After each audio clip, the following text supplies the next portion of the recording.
Hello, I'm Dr. David Hamilton, and this is a reading from my book, The Joy of Actually Giving, an F. And this is from Chapter 2, How Mindfulness Can Make You Selfish. And this section is called, Can We Learn Empathy? It turns out that we can learn empathy. The whole walk a mile in someone else's shoes pretty much captures it. Let me offer a real-world example. Dozens of asylum seekers died when their boat crashed on Christmas Island in 2010. Yet the first thought of Ray Colby was, serves you bastards right, come the right way and it wouldn't have happened. Hers was typical of a general sentiment toward asylum seekers.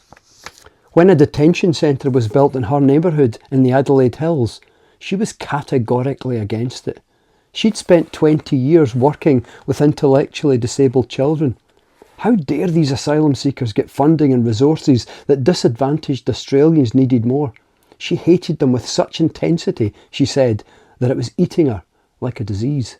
She voiced her opinions at a town meeting and was subsequently invited to be part of a documentary called Go Back to Where You Came From, produced by SBS in Australia.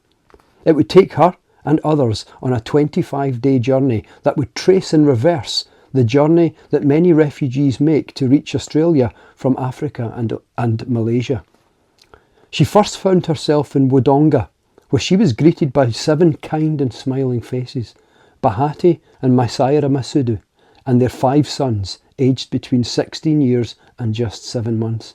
It turned out they'd waited 9 years in a refugee camp before being settled in Wodonga only 18 months earlier.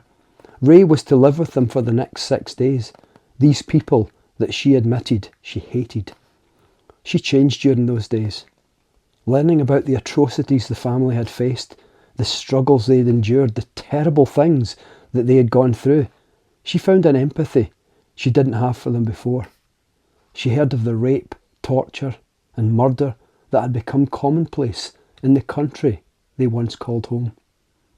In an interview with the Sydney Morning Herald afterward, she explained her emotions were now in turmoil. She said she was overwhelmed by the degree of intense cruelty and persecution that you only read about or see on TV. Sorry, always well up when I read this. Here I was, she said, immersed in the lives of true refugees, and I was struggling. At night, as I lay on the hard floor, unable to sleep, the reality of following in the footsteps of a refugee was sinking in. I wept for their pain and suffering. Was it a crime to want a life of peace? To raise children and watch them grow and develop?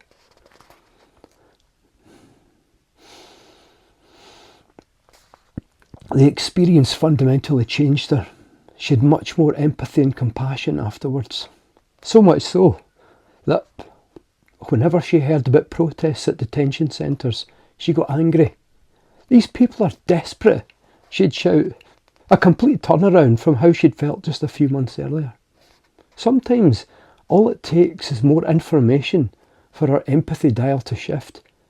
That's why we're asked to first walk a mile in someone else's shoes, as the saying goes. When we more deeply consider a person's actual plight, empathy begins to kindle in us. It's part of what it is to be human. We're all members of one family, humankind. Our world would be better if we really started acting like it. I'm Dr. David Hamilton, and that was a reading from my book, The Joy of Actually Giving, an F.